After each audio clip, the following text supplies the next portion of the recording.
Good morning, my Real News Midday TV family. Thank you so much for tuning in this morning, and I'm wishing for everyone a wonderful and a productive day. And in the news this morning, alleged fake cop cons a cabbie. A corporate era man allegedly conned a taxi operator out of $50,000 by pretending to be a cop and driving the cabbie's impounded vehicle off a police station's compound. The allegations were shared in the Kingston and the St. Andrew Parish Court, where the accused man was arraigned for obtaining money by means of false pretense and 3 counts of fraudulent conversion. Allegations detail that the complainant's vehicle was seized after he breached the Road Traffic Act. The vehicle was taken to the police station. The accused, who will not be named due to concerns about his safety, contacted the complainant, indicating that he had a friend who is a police officer who could assist in the retrieval of his vehicle. The complainant was allegedly informed by the accused that the cost to return the vehicle is $100,000, but the complainant paid over $50,000. On the day of the incident, the complainant was again contacted by the accused, who informed him to go to the back of the police station where his car was located. The accused drove the vehicle off the police station's compound. Prosecutors contended that the accused introduces himself as a businessman who imports vehicles and that 3 complainants paid over monies for vehicles. One complainant reportedly paid more than $250,000 as a down payment for a vehicle. "I don't know anything about that, Your Honor," the accused man indicated to Senior Parish Judge Sanchia Burrell. He also decried the condition of the lockups where he is being held, noting that he has developed a skin condition and is being housed in a cell with 18 men. The accused shared further that he fears for his life as he is a crown witness against the men who are also being held in the same lockups as him. The judge then made an order for the accused to be transferred to a maximum security facility within the corporate area. The man was made the subject of a fingerprint order and was remanded until October 15. Oil spill causes fatal crash in Trelawny, says the police. A motorcyclist was killed in Trelawny on Sunday by a truck that veered off the roadway after driving through an oil spill, a police report has revealed. His name has not been released. He is one of 2 motorcyclists killed in separate crashes in a 12-hour span. The police report that in the first crash, which occurred about 7:30 a.m., an Isuzu truck was traveling east along the Cooper's Pen Main Road towards Duncan's when the driver lost control after driving through an oil spill. The truck reportedly veered to the right of the roadway before crashing into the 2024 Stinger motorcycle with no registration plate affixed. The second motorcyclist was killed along the Discovery Bay Main Road in St. Anne about 7:45 p.m. According to a police report, the motorcyclist swerved to avoid a pothole in the middle of the left lane when he collided with a Mercedes-Benz motor car. Since the start of the year, 220 people have died in crashes, a 10% decrease year-on-year. August 23 trial for ex-soldier accused of stealing rental car. A former Jamaica Defense Force soldier accused of failing to return a rental car is to go on trial in the St. Catherine Parish Court on August 23. Ricardo Dakers is charged with larceny of a motor vehicle. The date was set when the matter was mentioned in court on Monday. Allegations are that Dakers rented a Toyota Voxy motor car on March 11 for 3 days. Upon expiration of the contract, he reportedly failed to return the vehicle. The complainant allegedly made numerous attempts to contact Dakers, which proved futile. As a result, a report was made to the Spanish Town Police and an investigation was launched into the matter. Dakers was subsequently apprehended by the police and later charged. Turf war in Creektown sparks a wave of violence and a 48-hour curfew. A turf war in Creektown, Kingston has reportedly led to a wave of violence in the area. Head of the Kingston Western Police Division, Senior Superintendent Michael Phipps, said rival factions from 2 gangs have been clashing, leaving the community unstable. The situation has forced the police to to institute a 48-hour curfew in the community. The curfew began Sunday night following a double murder earlier that day. The boundaries of the curfew are as follows. North from the intersection of Marysford and Benbow Street, travel east to Baker Street and continue along an imaginary line to Slab Pen Road. East from Slab Pen Road to Gordon Road.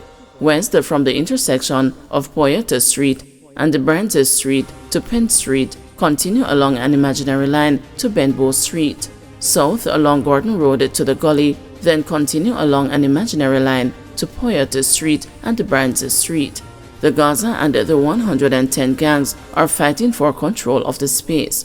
Both the leaders of the gangs are based overseas, but persons on the ground are engaged in a tit-for-tat situation, SSP Phipps told the news. He said the infighting has led to several shooting incidents, the most recent being Sunday's double murder. On Monday, the police released the names of several men who were named as the persons of interest in the community. These men were asked to report to the Denham Town CIB by midday Tuesday. The police said intelligence suggests that there is a likelihood of an increase in gang violence in the area as members of the gangs involved are planning to launch reprisal attacks against the other warring factions. So we will continue to conduct robust activities targeting the persons of interest and those otherwise wanted in this area, Phipps said. Tension increasing in Cockpit Country, curfew imposed in Quickstep after weekend standoff over illegal logging operation. Even as the police imposed a 48-hour curfew in the Cockpit Country bordering South Trelawny and northern St. Elizabeth, embattled Accompong Maroon Chief Richard Curry doubled down on his claim that his people own the land in the protected area. The curfew, which was imposed on Monday, follows a standoff between residents of Quickstep and the Forestry Department workers on the weekend. The Maroons are within their rights to defend their territory. Chief Curry is not a lumberer. Chief Curry is a defender of the earth, defender of the culture. That is all I have been doing since I have come here, and I have been asking for dialogue to resolve long-standing issues, particularly the one with Quickstep and the illicit lumbering there, Curry said on Instagram Monday morning as he again denied being involved in illegal logging. Police said that the curfew, which covers a Quickstep and its environs, including the Pullet Hall Main Road and the Forest Reserves, is to ensure the safety and the security of the citizens of the community, while an investigation is underway into the theft of government property and abduction and obstruction of forest agents who were on duty in the area on the weekend. 7 Forestry Department workers were allegedly barricaded in the Cockpit Country as they reportedly disrupted a major illegal logging operation in the community of Quickstep. According to the Forestry Department, its workers were impeded in conducting their lawful duties by more than 200 community members and illegal loggers. Curry, who questioned the actions of the Forestry Department over the weekend, reiterated his claim that he has been trying to de-escalate tensions between residents and the authorities. We are here in Accompong, and it has been a tense moment for us and everybody in the adjoining communities. I've been assiduously working since morning to prevent any escalations of tensions with the dispatch of several police officers into the Quickstep community this morning, he said in the Instagram post. It hasn't made it any easier to try and quell the temperature of the people when they see such an aggressive show of force in the Maroon community, particularly Quickstep. I saw that there has been some challenge as to the ownership of Quickstep, and that Quickstep is a government-owned property. Go and look up in your history book about the land of Look Behind. This is the heart of the Cockpit Country. Tell me which part of the Cockpit Country the government of Jamaica owns land. Explain to me, so whoever has that claim should bring that claim forward and should table it and let us have a discussion, added Curry. He pointed out that the Maroons have asked the government to provide an understanding as to the process of constitution reform.